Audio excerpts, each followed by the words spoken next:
Paz e graça, meus amigos, tudo bem com vocês? Espero que vocês estejam bem, felizes no Senhor. Eu nem sei mais como que eu começo o vídeo, faz tempo, né, desde o último. Se você está aqui acompanhando os outros vídeos mais antigos, você vai notar que esse vídeo aqui está sendo lançado bem depois dos outros. Então, estou dando continuidade a esse projeto, tentando dar continuidade e iniciando, né, algumas coisas de novo e reformulando algumas coisas.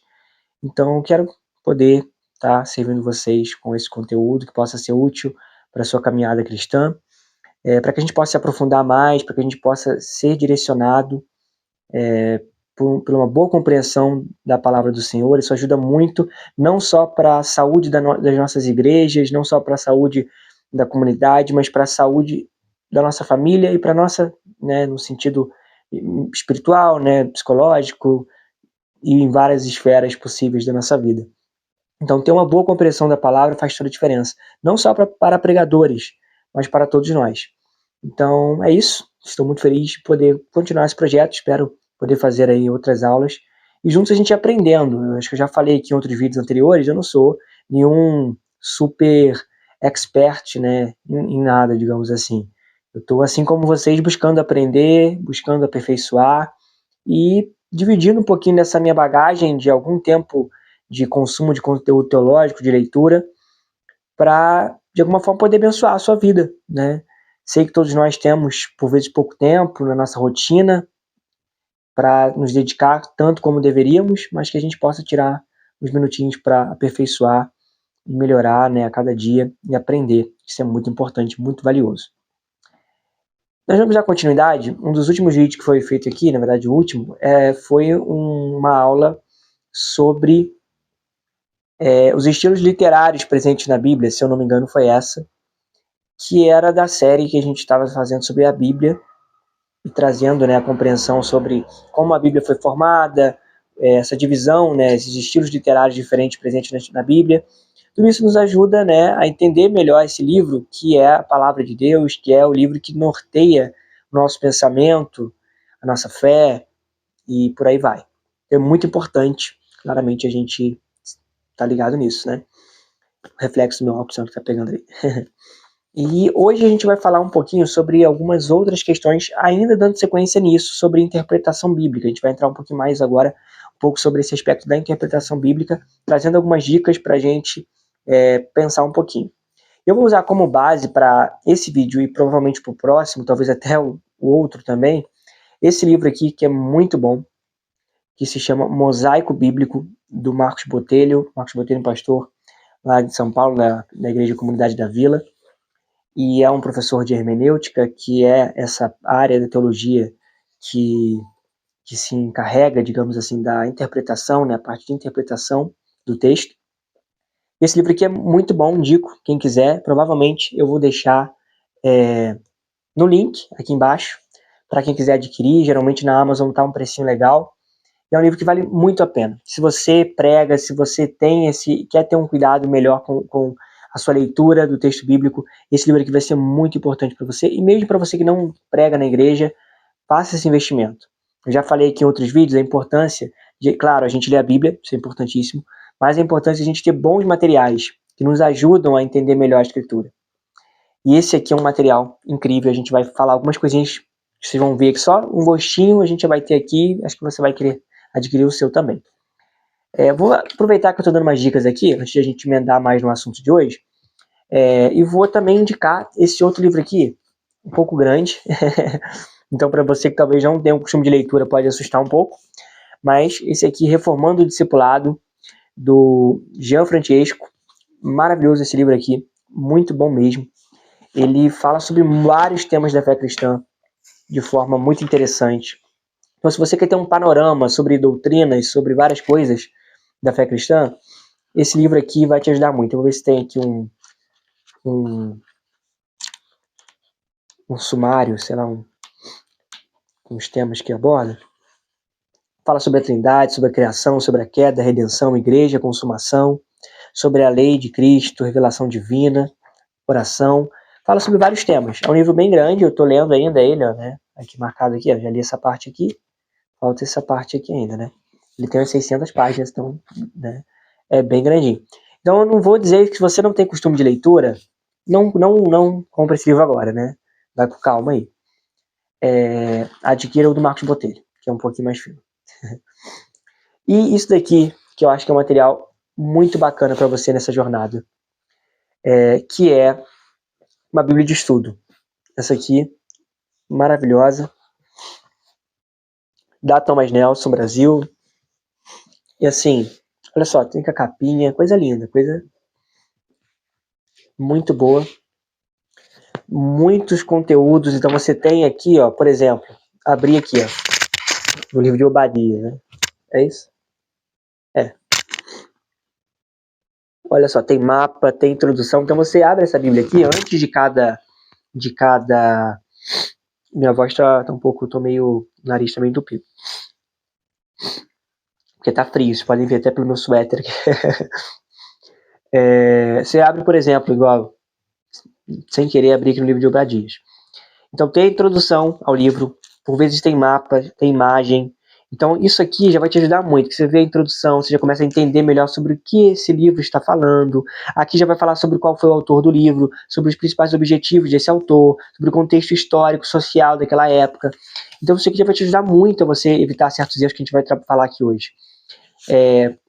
E, além disso, por exemplo, aqui no livro de Jonas, né? Você tem lá o texto bíblico. Eita. E embaixo, aqui é o texto bíblico. Aqui. Espero que não esteja dando ruim no microfone. Aqui é o texto bíblico. E aqui, embaixo, olha só o tamanho do comentário. Você tem um comentário desse texto bíblico. Isso aqui é muito bom, porque por vezes acontece de a gente ler um texto e a gente não conseguir entender ele direito. E aí a gente começa a querer talvez forçar a barra para entender. Isso é perigoso, a gente vai falar um pouquinho sobre isso já. E um material como esse já vai te ajudar muito para que você possa ter mais cuidado. Claro que isso aqui não vai te dar todas as respostas, porque, né, não dá mas, tipo assim, já vai te dar um norte muito bom para que você não comece com o pé esquerdo, digamos assim, para você não começar viajando na maionese. Então já te ajuda a partir de uma base boa. E maravilhoso essa Bíblia de Estudo aqui, porque, claro, existem várias Bíblias de Estudo, é importante que você pesquise. Essa daqui eu aconselho muito, porque são de autores que comentam, que eu recomendo, assim, um dos principais aqui, autores dessa Bíblia, que organiza essa Bíblia, é o J. Carson, que é um dos maiores teólogos do Novo Testamento, principalmente, no mundo vivo, assim. Então, um cara, tipo assim, estudiosíssimo da Escritura, vale muito a pena. E aqui no final dela ainda tem alguns artigos falando sobre alguns temas. Então, ó, falando sobre adoração, e textos não tão grandes, sobre amor, graça, sobre a ira de Deus, sobre a filiação, comunhão, se não me engano também tem, deixa eu ver aqui, sobre os profetas e as profecias. Você tem aqui, por exemplo, você quer entender um pouco melhor sobre profetas e profecias. Você tem essas duas páginas aqui no final da Bíblia falando sobre isso. E é um autor renomado, que entende do assunto. Você tem o reino de Deus. Então você consegue ir entendendo vários temas. O exílio e o êxodo, do Thomas Richard Wood, eu esqueci o nome dele. Tá vendo? Então você tem esse material que te ajuda para que você já compreenda alguns temas da Bíblia que talvez você não entenda tão bem assim. Você acha que entende ou não entende. Então, principalmente, gente, você que prega, faça esse favor para você e para a igreja onde você vai pregar. Eita, desculpa. Faça esse favor. Compre uma boa Bíblia de estudo. Tem também comentários bíblicos. Eu não vou conseguir pegar aqui agora porque tá meio... acho que eu vou pegar só para vou aproveitar. Fazer barulho aqui essa cadeira. Tá virando um vídeo de indicações. Antes de mostrar o comentário bíblico, eu não vou mostrar já. Tem esse livrinho aqui maravilhoso, O Verdadeiro Evangelho. A gente vai falar sobre esse livro. Provavelmente eu estou planejando a gente ter uma série de vídeos aqui falando sobre esse livro e falando sobre o Cristianismo Puro e Simples, que é um outro livro maravilhoso do C.S. Lewis. Então isso aqui, você vai ver isso aqui ainda mais, se Deus quiser. Muito bom, do Paul Washer. Tem aqui um comentário bíblico. Esse aqui é do Novo Testamento. Tem vários autores diferentes, vários comentários bíblicos diferentes. Esse aqui é um que eu tenho aqui. Quero, inclusive, depois ter outros. Eu confesso que eu não uso tanto. Tenho que usar mais isso aqui. Talvez a Bíblia de Estudo já resolve bem, mas isso aqui também ajuda, porque por vezes traz um comentário mais aprofundado sobre, porque por vezes vai esse aqui, por exemplo, é de versículo a versículo comentado. Porque na Bíblia de Estudo ou em alguns comentários, até pela questão de espaço, acaba que o autor nem sempre comenta versículo a versículo, ele comenta a parte mais completa, que também é importante, também é bom. Mas aqui ajuda também tem introduções antes de cada livro, então você por vezes pode ler a introdução da Bíblia de Estudo, complementar com algumas informações que tiver no comentário, que por vezes tem umas informações a mais, ou um detalhe que um autor trouxe que outro não trouxe, que pode ser importante. Então, facilita muito. E isso daqui que eu vou indicar também é um livro que, em tese, é um livro infantil, mas que é um livro muito bacana também para um adulto, que é A Grande História, do N.T. Wright, que também é um dos grandes, um autor aí considerável. E é um livro muito interessante para você que talvez tem filho, mas mesmo para você que não tem filho pequeno, coisa assim, para você ter uma noção legal da Bíblia. Por quê? E isso aqui já entra muito com a aula, tá? Isso aqui com a aula de hoje. Calma aí que eu não vou fugir do tema. Por quê? Porque a Bíblia, gente, ela está contando uma grande história. A Bíblia, ela está contando uma grande história. Tem uma grande história que está sendo contada na Bíblia, que tem início, meio e fim. E a gente, por vezes, vai ler a Bíblia sem ter noção dessa grande história e começa a aplicar conceitos e coisas naquele texto que não faz sentido, porque a gente não está entendendo a grande história. A gente tira de contexto. E esse livro aqui nos ajuda a entender mais da grande história. Então, são várias histórias bíblicas aqui, diferentes, e aí você tem aqui um textozinho, né? Por vezes já tem a referência de onde está escrito isso na Bíblia, lá, para você entrar na Bíblia também. E ajuda, né, para as crianças e até mesmo para adultos, o fato de ter imagens, de ter desenhos. Então, facilita para você, por vezes, entender melhor, né? E outra parada legal, eu vou achar uma aqui que tenha, é que além disso, o que ele faz aqui também? Ele linka as histórias. Então, aqui você está lendo sobre esse relato aqui, que ó, Deus abandona o templo, tal. Não li esse aqui ainda, essa parte. Mas aqui eu acho que está falando sobre Eliseu, será? Ou Elias? Não sei, mas beleza. E aqui embaixo já tem coisas que você já vai associar com outra página onde essa história se encaixa em algum nível com a outra. Então você vai tendo esse encaixe e vai percebendo como que a Bíblia está contando uma grande história e que por mais que algumas histórias possam parecer muito distantes e diferentes, elas se conectam entre si. E isso é maravilhoso. E a gente precisa ter noção disso para que a gente possa pregar a Escritura com mais propriedade e falar o que o texto de fato está querendo dizer e não começar a inventar um monte de coisa. Então, a gente entrando aqui já para a nossa aula, a gente vai falar um pouquinho sobre isso. Eu queria nessa aula, com base nesse livro, né, do Mosaico Bíblico do Marcos Botelho, trazer algumas dicas iniciais para a gente interpretar o texto bíblico. E antes de eu trazer essas ideias, essas dicas, eu também queria comentar com vocês que ele também traz aqui para a gente o seguinte fator. Vamos lá que eu vou achar. Principais erros, ou alguns dos principais erros que a gente tem quando a gente vai ler a Bíblia. Antes de a gente ir para a dica do que fazer, a gente também percebeu que não fazer, que também é muito importante, né? Inclusive a Bíblia tem esse aspecto, né, gente? A Bíblia conta erros de muita gente, ou praticamente de quase todos os seus personagens. O único personagem que não tem erro é o próprio Cristo. Isso já diz muita coisa. Porque a Bíblia, ela conta a história real, né? Ela mostra como seus personagens são. Ela é diferente das histórias que a gente está acostumado, essas histórias para criança, fábulas e coisas assim, onde você tem aquela lição da história e aonde tem aquele personagem perfeito. Não é tão assim, muitas vezes. Mas isso é até uma coisa que eu vou falar mais pra frente. Mas beleza. Então ele traz aqui alguns equívocos que a gente tem quando a gente vai ler a Bíblia. E um desses que ele traz primeiro é a gente levar a Bíblia como um dicionário bíblico, um dicionário teológico. Então eu quero saber sobre aquele negócio, eu entro ali, essa palavra está escrita aqui, isso está falando disso, então é isso e aquilo. A gente começa a fazer uns links meio nada a ver. Procurar a palavra, né, que a gente quer e ponto final. Outro erro que a gente comete é achar que a Bíblia é só um livro cheio de coisa de moral. É tipo isso, é achar que a Bíblia é só um livrinho tipo livro para criança, ou tipo fábula, ou tipo essas historinhas que você tem a moral da história no final. Porque muitas vezes não é assim que funciona. Por exemplo, nas parábolas. Nas parábolas, não necessariamente você tem um personagem fazendo algo certo e outro personagem fazendo algo errado, moralmente, à primeira vista. Não é isso que acontece por vezes.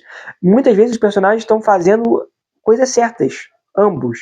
Só que um, principalmente pelo seu fator interior, está fazendo de um jeito que faz com que aquilo, mesmo sendo certo, seja errado, e o outro está fazendo certo, fato. Um exemplo que eu me lembro assim é quando o publicano e o fariseu vão orar. Por exemplo, nessa parábola, a gente vê dois personagens fazendo coisas boas. Orar é algo bom. Os dois foram fazer algo bom. A questão é que um foi orar olhando somente para si, se achando superior aos outros, e o outro, ele se humilhou, ele sabia o quanto ele era pecador, o quanto ele era indigno de estar ali.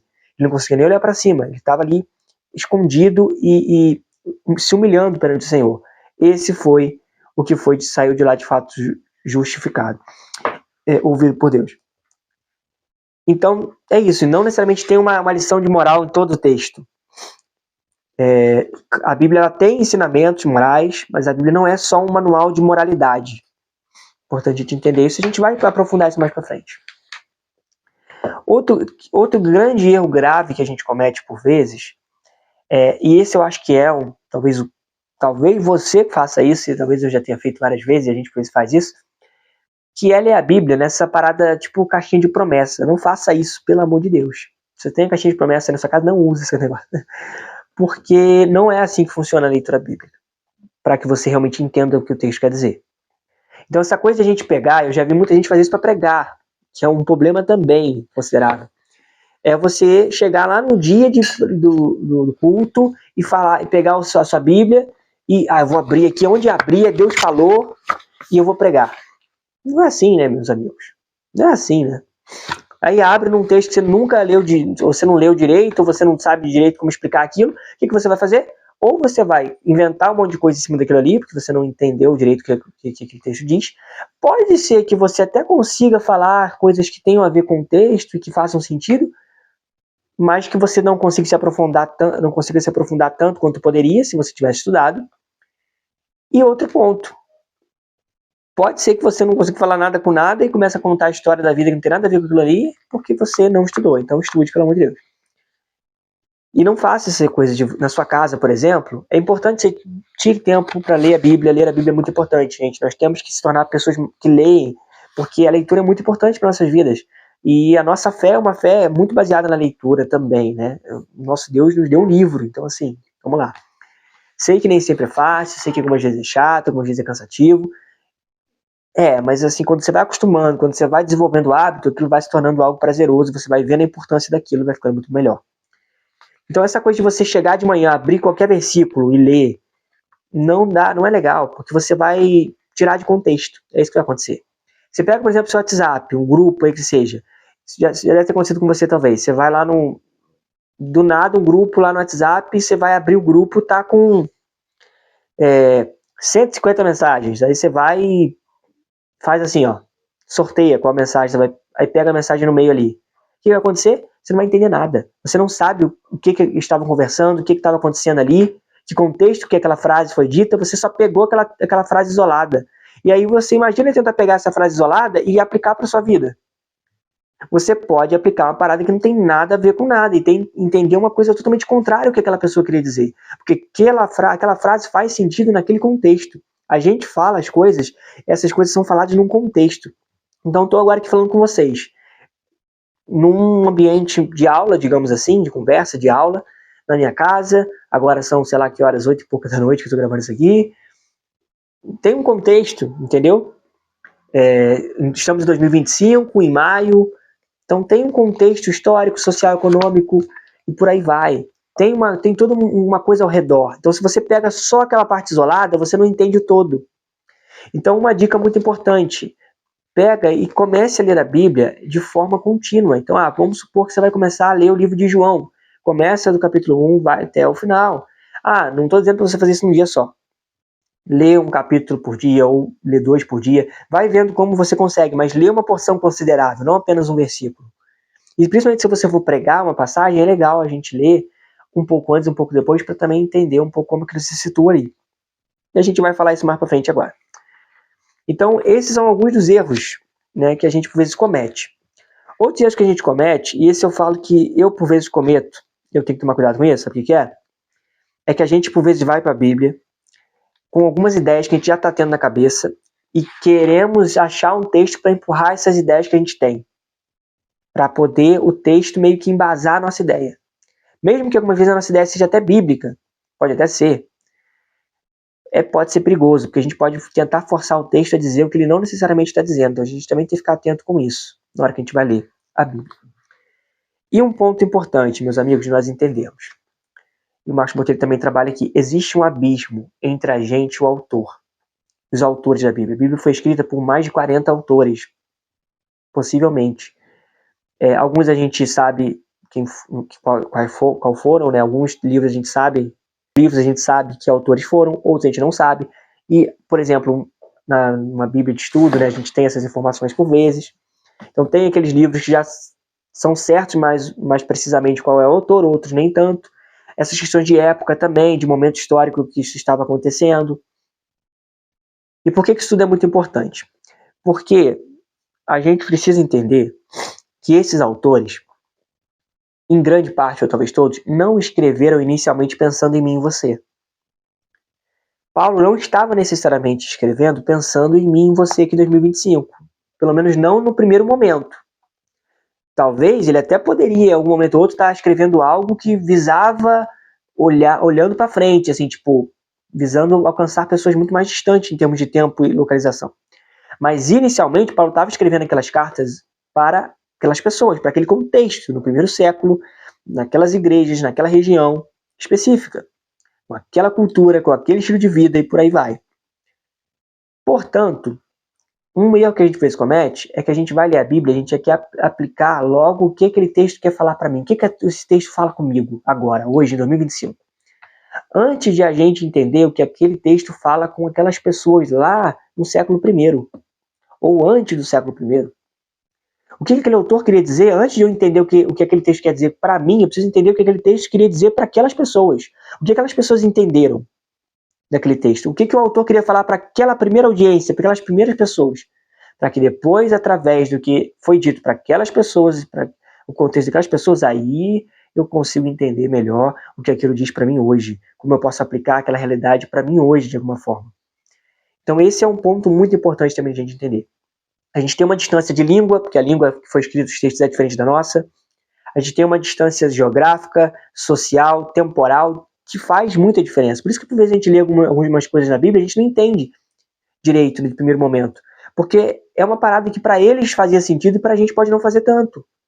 Porque o autor usa referências da época. Por que a gente vê, por exemplo, e esse é um aspecto interessante a gente pensar. Embora a Bíblia, de fato, a Bíblia é a palavra de Deus, a Bíblia é eterna, ela não é velha nem nova, ela é eterna. A mensagem da Bíblia, ela toca em todas as esferas da nossa vida, em certo aspecto, e ela tem esse poder atemporal de falar conosco, mas ela foi escrita num contexto. E os autores, e aí é interessante porque o Marcos Botelho também trabalha isso aqui no início, falando um pouco sobre inspiração, inerrância bíblica, e como que a inspiração se deu, né? Não era simplesmente como a gente às vezes pensa. Acho que eu já falei isso na outra aula, então não vou me repetir muito. Mas a gente às vezes pensa que desceu um anjo assim na pessoa, né? E a pessoa começou a escrever. E não foi tão assim. A inspiração, ela aconteceu num processo onde Deus usou as capacidades do homem, dos autores envolvidos, usou a intenção desses autores e a capacidade desses autores de escrever e o repertório que esses autores tinham na sua cabeça, na sua mente, para escrever esses textos. Então, para a gente entender o que o autor queria dizer, é importante que a gente olhe mais a fundo para o contexto da época social, o que aquelas pessoas estavam crendo naquele momento, que tipo de pensamento era vigente naquela época, para que a gente entenda melhor o que aquele texto quer dizer para a gente, hoje, aqui e agora, em 2025, por exemplo. E tem algumas informações sobre contexto, sobre momento histórico, sobre autor e por aí vai, que a gente lendo nem sempre consegue identificar tão bem. Por isso que tem gente que se debruça nisso, tem historiadores, pessoas que dedicam a vida para nesse processo de estudo, para identificar esses detalhes que a gente, por vezes, lendo, não percebe tão bem, e colocam isso, por exemplo, em Bíblia de estudo, em comentário bíblico. Então, de novo, adquira um comentário bíblico, ou adquira uma Bíblia de estudo, que já vai ser bem proveitoso, para que você possa interpretar melhor e ter essas informações que, por vezes, você não encontra, né? Para que você possa saber, por exemplo, aquele autor, o que ele estava querendo, qual era o contexto que aquele autor estava. Então, isso faz muita diferença. O Marcos Botelho, ele traz uma questão aqui interessante para a gente pensar, que foi o que eu já falei com vocês. Espero que não esteja correndo muito aqui, né, galera? A Bíblia, ela está contando uma grande história. Existe a grande história. A gente pode depois falar mais especificamente sobre a grande história. E o Marcos Botelho, o nome do livro é Mosaico Bíblico. Traz um conceito muito legal pra gente, que é o seguinte. O que é um mosaico? Você provavelmente deve ter visto um mosaico na sua vida. Sabe, eu devo colocar imagens aí talvez, né? Aqueles vitrais, principalmente igreja católica, por vezes tem aqueles vitrais, que são várias pedrinhas, né, de vidro. Aqui até tem levemente, né, como se fosse um mosaico. Mas aqui não é um vitral. Acho que não. E você vê, parece um quebra-cabeça, né? Mas é diferente, são várias pecinhas diferentes, tal, que se conectam, e aí você olha de longe e você vê uma grande imagem que é formada. Torcida de futebol, por vezes, faz isso, né? Um monte de gente junta aquelas bandeirinhas, aqueles negócios, aí você olha de longe, forma aquele desenho, aquele mosaico. Né? Isso é um mosaico. Calçada, por vezes, de rua tem, se você pensar na calçada de Copacabana, ou até outras que montam desenhos com pedrinhas, com ladrilho, com outras coisinhas assim. Então, basicamente, o mosaico é isso. É um pouco diferente de quebra-cabeça, porque geralmente o mosaico, as pecinhas são mais diferentes entre si. O quebra-cabeça, por vezes, as peças são iguaizinhas, né? No mosaico, não. No mosaico, por vezes, você tem uma grande imagem que é feita por várias peças, por vezes, totalmente diferentes. E quando você vai para um mosaico, e você olha, eu vou tentar colocar uma imagem aqui para poder exemplificar isso para vocês. Se você vai, bota uma imagem, como a que eu devo colocar aí, provavelmente. Só esse pedacinho aí, você consegue identificar o que essa imagem é? Consegue saber o que essa imagem, o que essa imagem, o que esse pedaço representa da grande imagem que ele faz parte? Provavelmente não. E você está dando esse zoom e você só está conseguindo ver esse pedacinho. Agora, se você amplia, aí você começa a entender. Ah, então esse pedaço aqui era daquele lugar ali, que forma essa grande imagem aqui, que agora eu consigo ver quando eu amplio. E o Marcos Botelho traz essa ideia para a gente pensar em relação à Bíblia. A Bíblia como esse grande mosaico, onde várias histórias, como pedrinhas, diferentes entre si, se juntam para formar essa grande imagem, que é do próprio Cristo. Então a Bíblia toda aponta para Cristo, aponta para o Salvador, aponta para Jesus. Cada pecinha vai se encaixando nesse grande mosaico. Só que se a gente só olha aquele texto, aquele versículo, isolado do resto da Bíblia, a gente não vai conseguir entender o que essa pedrinha significa, porque a gente não está olhando para o todo. Então, uma ideia que o Marcos Botelho trabalha no livro é o seguinte: você precisa entender a grande história para que você possa dar esse zoom e olhar o que aquele livro, o que aquele versículo diz.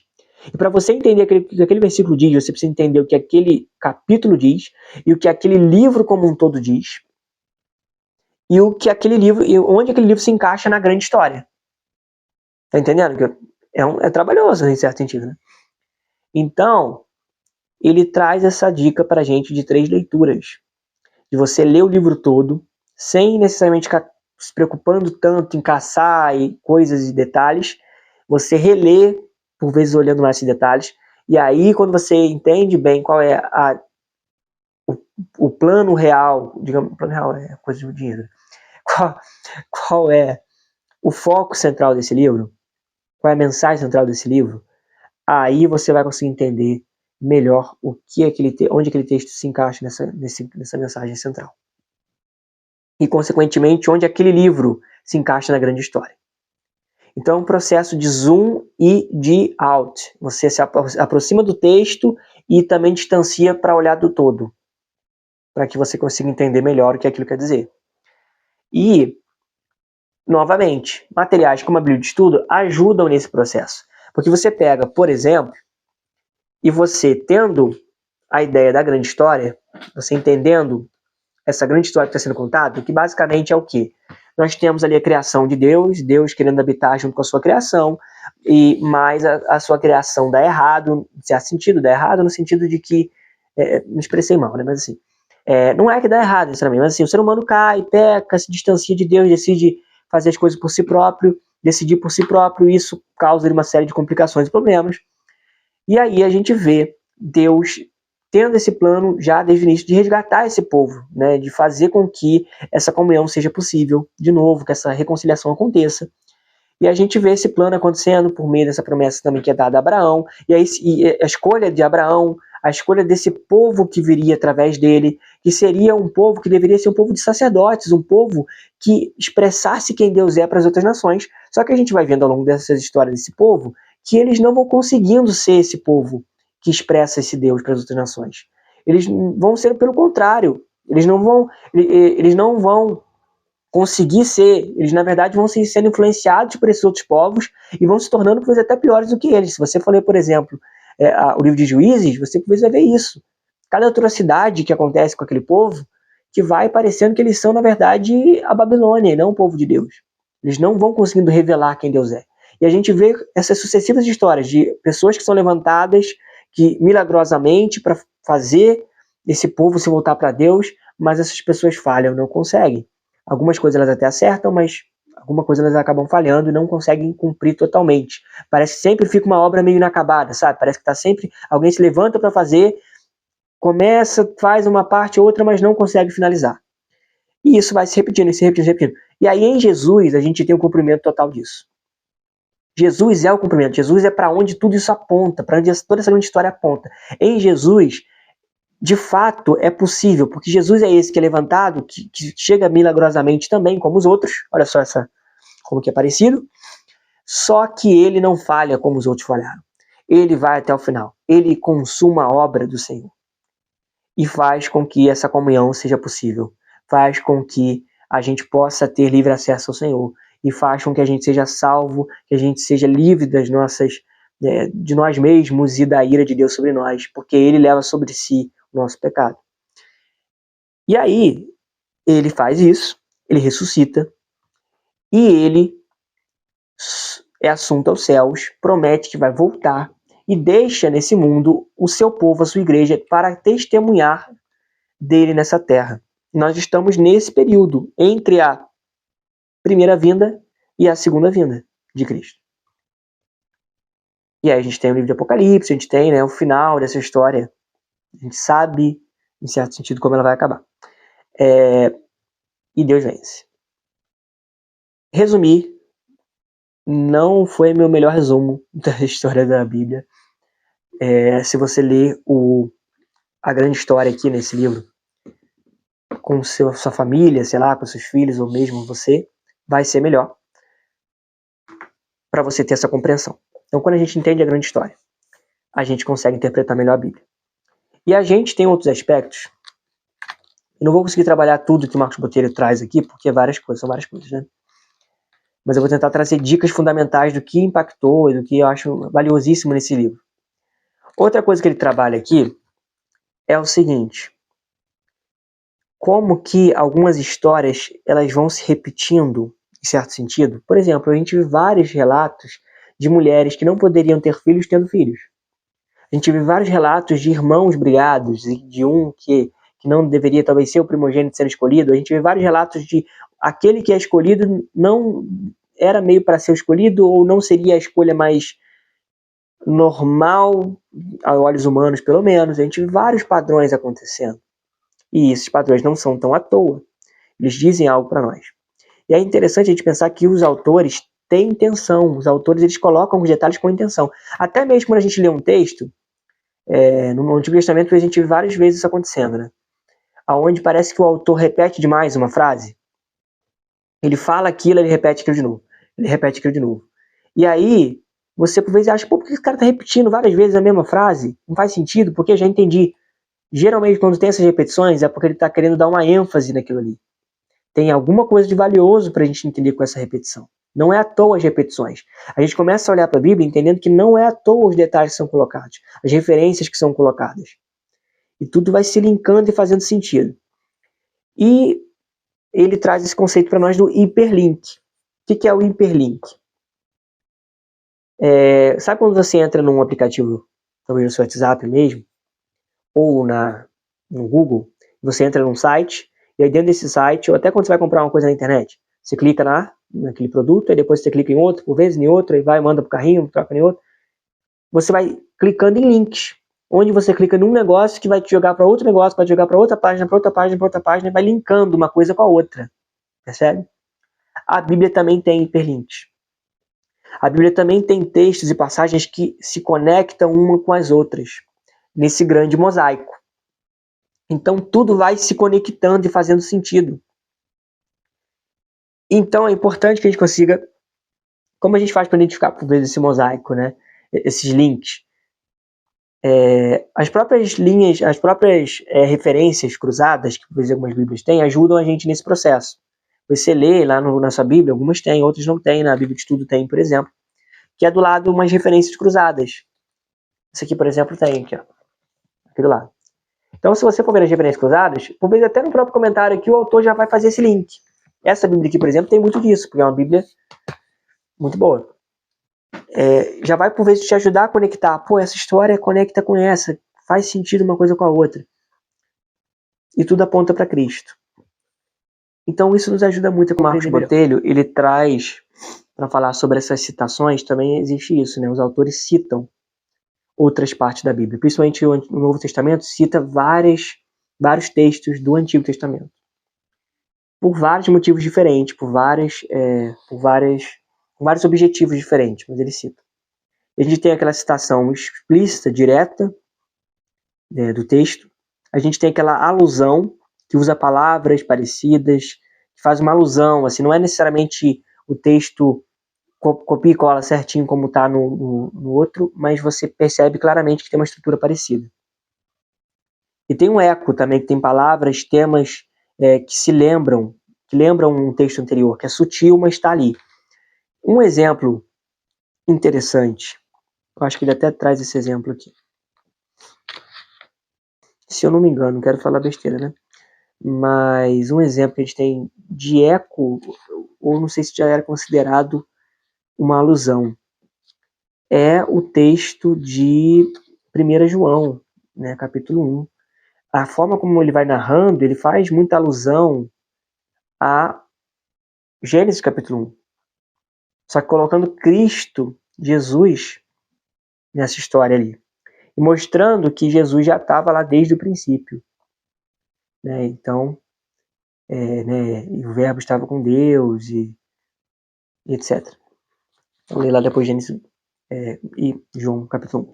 Então existem esses momentos em que os autores citam outras partes da Bíblia e tem vários motivos pelo qual eles fazem isso. E a gente pode entender melhor isso quando a gente está mais atento a observar essas questões.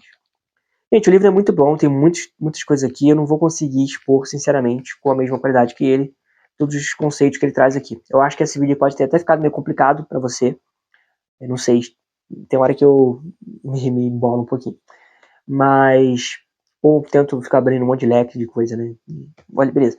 Mas, de qualquer forma, espero ter te ajudado e te encoraja a comprar esse livro aqui, porque ele vai te trazer bastante coisa e dica para você conseguir interpretar melhor a Bíblia. Eu preciso até reler esse livro aqui de novo, tem muita coisa bacana aqui. Para aplicar constantemente e aperfeiçoar a interpretação, né? Eu vou tentar ver se eu tenho aqui, ó. Peraí. Outro detalhe, tá legal. Por vezes você tem algumas palavras que se repetem naquela passagem. Por vezes é legal você se atentar ao que essa palavra e tentar entender o que essa palavra está dizendo no original. Se ela está se repetindo várias vezes, também pode ser que ela esteja trazendo um detalhezinho ali que é legal de entender. Mas É importante tomar cuidado também, porque se você for ir para uma fonte de grego ou hebraico meio errada, é melhor você nem fazer, né? Ou você querer usar da interpretação, que acho que é uma outra coisa que a gente faz por isso também, né? Assim, eu não faço isso necessariamente, mas acho que eu já vi isso acontecer. Que é você estar lendo a Bíblia aqui no seu português, aí você vê uma palavra tal, né, na sua versão, e aí você vai pro dicionário do português e ó, essa palavra no dicionário significa isso no português e tal. Então isso quer dizer isso, com isso, não sei o quê. Só que o que acontece? Qual é o problema disso? A Bíblia não foi escrita em português. E mesmo que essa versão que você está usando tenha utilizado um termo em português que se pareça bem com o que o termo na língua original está falando, pode ser que não. Porque as Bíblias, a gente tem traduções ótimas da Bíblia. Mas tem uma passagem ou outra, tem uma palavra ou outra que é meio difícil de traduzir o conceito certinho do que é dizer no original. Porque quando você vai traduzir uma coisa para outra, igual o inglês, por exemplo, você vai traduzir algumas palavras do inglês para o português, você não consegue achar uma palavra que signifique exatamente aquilo. Porque tem alguns termos e conceitos de cada cultura que na outra não existe daquela forma. É difícil você achar uma palavra que se encaixa para falar aquela ideia totalmente. Por vezes você até acha uma que encaixa um pouquinho, mas não é totalmente. Ou encaixa em termos, mas você precisaria de um outro termo ali junto para encaixar melhor. Então, isso também é uma coisa a se pensar. Porque por vezes a pessoa vai tentar interpretar usando o português como base, o significado no português daquela palavra, e aí, quando você vai ir para uma outra versão que usa outro termo, por exemplo, aquilo não funciona. Então, por isso que talvez é melhor ir para o original, se você assim consegue. Se não, pelo menos ficar com uma boa base, uma boa Bíblia de estudo, ou boas Bíblias de estudo, já vai te ajudar a fugir de loucuras por aí. Consideravelmente. E um aspecto importante. Todo o texto, todas essas histórias, a gente consegue encontrar Cristo, de alguma maneira. Isso é muito importante. A gente não ir para a Bíblia, ler a Bíblia, como se a Bíblia fosse um livro falando sobre como nós vamos conquistar nossos sonhos, objetivos e desejos. Então eu vou lá ler a história de Davi e tentar encontrar os pontos chaves para a minha bênção chegar. Não é isso. Porque o texto não está focado, o autor não escreveu querendo te dar passo para você encontrar suas coisas. Não. O autor tem outras preocupações. E a Bíblia tem uma grande história que ela está contando, e é a história de um Deus com o seu povo, da relação entre Deus e nós, de queda, redenção, consumação. Então vá para o texto tendo esse entendimento, encontrando esses pontos ali. Você vai encontrar em quase todas essas histórias um problema, geralmente relacionado aos seres humanos, a erros humanos, a gente. E a solução sempre vai estar em olhar para Cristo. Então você viu aquela história, você tem ali, você consegue linkar com a mensagem do Evangelho. Então ir, por exemplo, para o Antigo Testamento, tendo uma boa base do Novo Testamento. Porque senão você pode cair em certos equívocos também. Isso faz muita diferença, muito importante também, muito importante. Bom, não vou conseguir resumir totalmente isso aqui. Eu vou tentar usar o finalzinho do livro do Norte Botelho aqui, que ele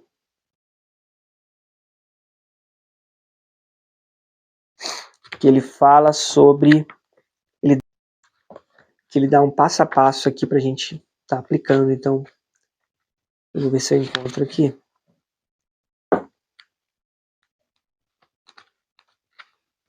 Isso. Como eu falei, ele divide esse processo em 3 leituras. Como que funcionam essas 3 leituras?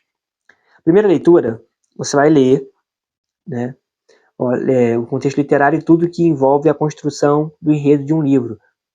Vamos lá. Qual é a lógica do texto, do que o autor está falando, por que o autor diz isso aqui e não em outro ponto, por que o autor colocou os assuntos nessa ordem, Como o autor concluiu cada assunto, para qual assunto segue na sequência. Isso é muito importante, que essas questões a gente faz algumas perguntas ao texto. A Bíblia interpreta a própria Bíblia. É importante a gente fazer as perguntas certas ao texto. Acho que essa é uma coisa muito... Caramba, isso aqui é isso. A gente precisa fazer perguntas ao texto quando a gente vai interpretá-lo. E a gente precisa fazer as perguntas certas para o texto. Então a gente perguntar-se, que autor é esse? O que ele quer dizer com isso? Para quem que ele está falando? Qual é a audiência desse autor? Qual é o contexto dessa audiência? Se esse autor está escrevendo para uma galera que está no exílio, que já saiu do exílio, para o povo... Em que situação o povo estava no momento que ele escreveu isso? Para quem ele escreveu isso? Isso faz muita diferença. Você pensar nas cartas, por exemplo. A maioria das cartas, quase todas, são cartas escritas para resolver algum tipo de conflito que estava acontecendo em alguma igreja. Ou era alguma doutrina errada que estava aparecendo, ou era erros que estavam acontecendo, como, por exemplo, as cartas escritas a Corinto. Paulo está lidando com uma série de complicações que estavam acontecendo lá naquela igreja.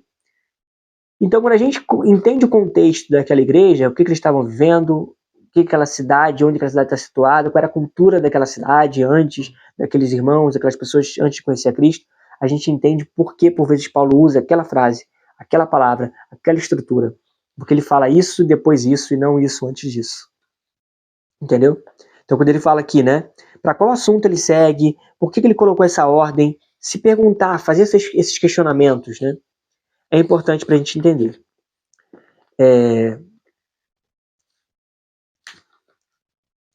E aí ele vai falar aqui, breves exemplos para a gente encontrar no livro em relação ao contexto literário. O exemplo de Gênesis, por exemplo, Gênesis capítulo 1, né? Podemos perceber algumas divisões no enredo, a criação de Deus, a criação boa de Deus, a queda do ser humano, a história dos patriarcas, a história de José. Então, como o livro de Gênesis, por exemplo, se divide. Interessante. Isso a Bíblia de Estudo, por exemplo, às vezes traz pra gente. Tem ali a divisão de alguns temas que o livro traz. Que o livro aborda, né? E aí, nós temos a segunda leitura. Na segunda leitura adentra a estrutura do texto. Aqui vamos nos deter em um dos assuntos que compõem o livro e observar mais detalhadamente como o autor constrói sua narrativa ou argumentação, observando questões como aí as perguntas de novo, né? Qual é a situação em que o texto está inserido? Quais cenas compõem a história? Então você pensar o que acontece depois disso, daquilo outro. Ver a história tem as seguintes perguntas para se fazer ao texto. Qual é a situação em que o texto está inserido? Quais cenas compõem a história? Quais cenas? A história ela tem cenas, ela tem momentos. Quais são os momentos que essa história tem? Ou carta. Se for carta, talvez não tenha uma história específica, mas tem pontos que são trabalhados. Os conflitos do texto. Todo texto da história também tem um conflito que está fazendo com que a história aconteça. Uma história falando, o meu café acabou e eu tive que sair numa super aventura para comprar no mercado. Bom, essa pequena história, qual foi o conflito que fez com que a história se movesse? Foi o fato do meu café acabar. Fez com que eu tivesse que sair da minha zona de conforto e ir até o mercado. História bobinha aqui, mas assim, o que move essa história? Qual é o conflito que faz com que isso tenha que acontecer? Com que essa história ande? Isso também é importante a gente perceber. Qual é o clímax da história? O ponto ápice da história. Sabe quando você está vendo um filme, uma série, sei lá? Aquele ponto assim fundamental ali, onde a história, ali é o ponto onde a história ou ela vai muito bem ou muito mal, ou ela vai para a solução ou não. É o ponto alto da história, né? O ponto central daquele pedaço. É importante a gente identificar isso. E como o autor conduz para resolver esse conflito, como esse conflito é resolvido. Então você lê o texto, você lê aquela história, ela tem um começo, tem um meio, tem um fim, ela tem um conflito que é gerado, que faz a história andar, e ela tem um clímax, que é esse ponto alto da história, e ela tem uma conclusão. Algumas histórias, a conclusão parece ruim. Algumas mensagens que a gente vai pregar, por vezes, dependendo do livro que a gente for pregar, ou até da história específica, o final pode ser trágico. E mesmo no final trágico, a gente pode conseguir encontrar a graça de Deus ali e o apontamento para Cristo. Porque essas histórias a gente vai começando a enxergar como Cristo está presente ali. Como que a gente pode enxergar e apontar para Cristo. Então, ó, nessa história, esse personagem, ele tinha um chamado, uma vocação, mas ele falha. Mas nós olhamos para Cristo e Cristo não falha. Cristo vai até o final na história. Aplicação, assim, simples até, mas nessa história ali, a gente vê nessa passagem Davi vencendo aquele gigante, mas Cristo venceu o maior gigante que ninguém pode conseguir vencer, que é a própria morte, que é o próprio pecado, o nosso pecado, o peso do nosso pecado. E por aí vai. A gente consegue olhar para essas histórias, para essas pequenas histórias, e encontrar onde o Evangelho, onde Cristo está ali. Como a gente consegue apontar para Cristo ali. Sejam histórias que o final parece mais feliz, digamos assim, sejam histórias que parecem mais trágicas. E no Antigo Testamento tem muita história trágica, porque o povo não consegue, né? Mas a gente é apontado para onde? Para a esperança de que em Cristo se torna possível a resolução desse conflito. Então esse conflito, por vezes, que a gente vai ver nessa história lá, a gente só vai ver a conclusão real e apontando para Cristo. Então a conclusão das nossas mensagens precisa ser em Cristo. Por isso que é importante, as nossas mensagens precisam acabar sempre nessa perspectiva. Por quê? A gente vai pregar, por exemplo, você tem que ser um marido melhor, você tem que ser uma esposa melhor, você tem que ser um melhor, aconselhos, etc. Tá, mas você não vai conseguir fazer isso. Você não vai conseguir fazer isso se você estiver confiando em Cristo. Você vai conseguir fazer isso se Cristo estiver agindo sobre você. Porque a gente é incapaz, a gente é insuficiente. É importante a mensagem apontar sempre para Cristo, porque é só nele que se torna possível, de fato, essa caminhada. Vamos lá. Aí, a partir da terceira leitura, aí é o momento onde a gente vai tentar achar os hiperlinks, onde a gente vai tentar achar onde estão as conexões ali com outros textos, olhar para as diferenças cruzadas e por aí vai. Então é nesse momento que a gente vai ver essas semelhanças desse texto com outros textos, como que ela se linka com outros textos.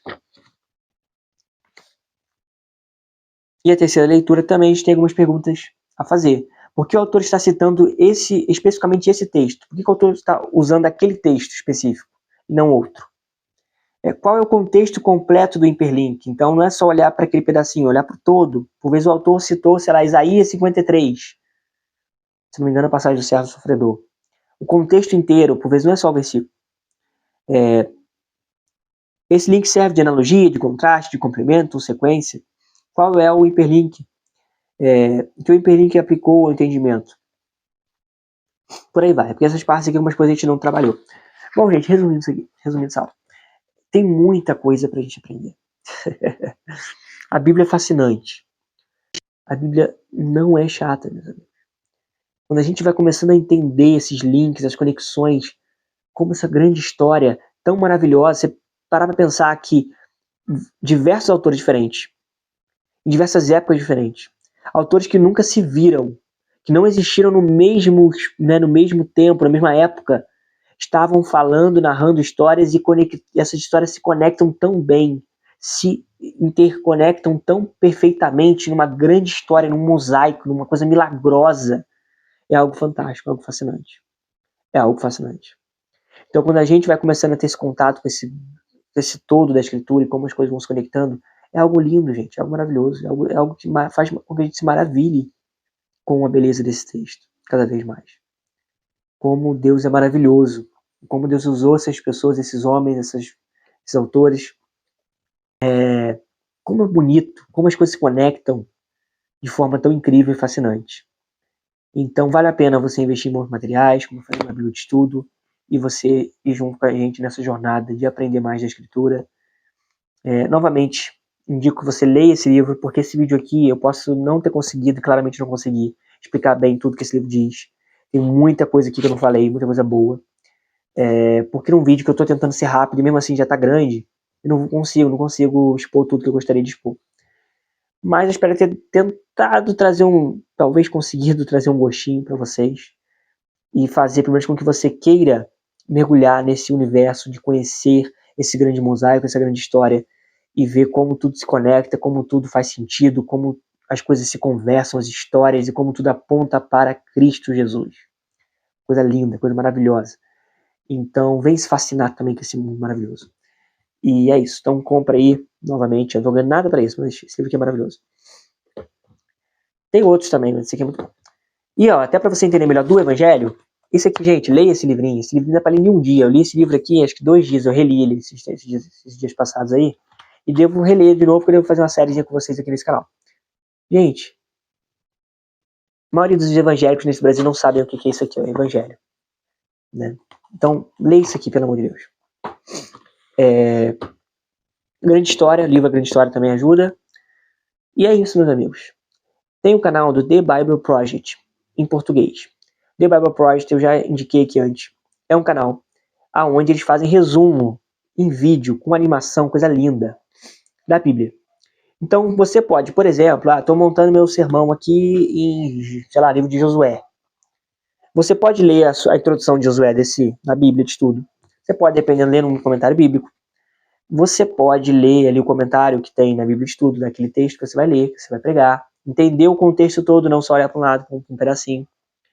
E você pode assistir o vídeo do The Bible Project, onde eles fazem um resumo de todo o livro, de forma animada, de forma desenhada mesmo, sabe? Desenhada, para você entender bem. E é fascinante, é maravilhoso. Isso ajuda muito também. E é isso, meus amigos. E é isso. No mais, tenham boas referências de pregadores. Olha, Marcos Botelho é pregador. Escute Marcos Botelho. Tem o canal deles lá, a Igreja, Comunidade da Vila. Tem um canal no YouTube, eu devo deixar o link para vocês aqui. Marcos Botelho, Vitor Fontana e vários outros bons pregadores que eu posso até indicar mais aí. Houve gente boa, tem muita gente boa fazendo teologia, tem muita gente séria, estudando, aprendendo, muita gente muito capacitada, pela graça de Deus, fazendo coisa boa. Então não fica ouvindo os picareta não, gente, pelo amor de Deus, né? Então é isso, vou encerrar por aqui, que já está gigantesco esse vídeo. Espero que você tenha gostado desse vídeo. Se você tem dúvidas, sugestões, mande, deixe aqui nos comentários. E a gente vai conversando, vai alinhando essas coisas. Espero que esse vídeo possa ter te ajudado de alguma maneira, pelo menos te dado boas dúvidas aí para você pensar um pouquinho. E que a gente possa continuar desenvolvendo, aprendendo, crescendo cada vez mais de conhecimento da palavra do Senhor. Senhor Deus, nos ajude a aprender, a desenvolver, a melhorar, a aperfeiçoar. Senhor, dê em nós um desejo profundo de conhecer e se maravilhar, que a gente possa se maravilhar com a grandeza, com a beleza da Tua palavra, Pai. Que é tão maravilhosa, que é tão rica de detalhes, que tem tantas coisas incríveis, que a gente por vezes perde porque a gente não se dispõe a aprender, a estudar e a usar ferramentas que o Senhor nos deu. Muito obrigado, Pai, por ver dos autores que organizam materiais como esse, como essa Bíblia de Estudo, como esse livro que o Marcos Botelho escreveu e muitos outros autores. Muito obrigado por ver essas pessoas, em nome de Jesus. Que o Senhor nos ajude a valorizar isso. E a valorizar momentos de estudo e aprendizado, em nome de Jesus, Pai. Que o Senhor acenda essa chama na igreja brasileira, Pai. Paixão por conhecer mais de Ti, paixão por conhecer mais da Tua palavra. Em nome de Jesus. Amém. Tamo junto, galera. Até a próxima.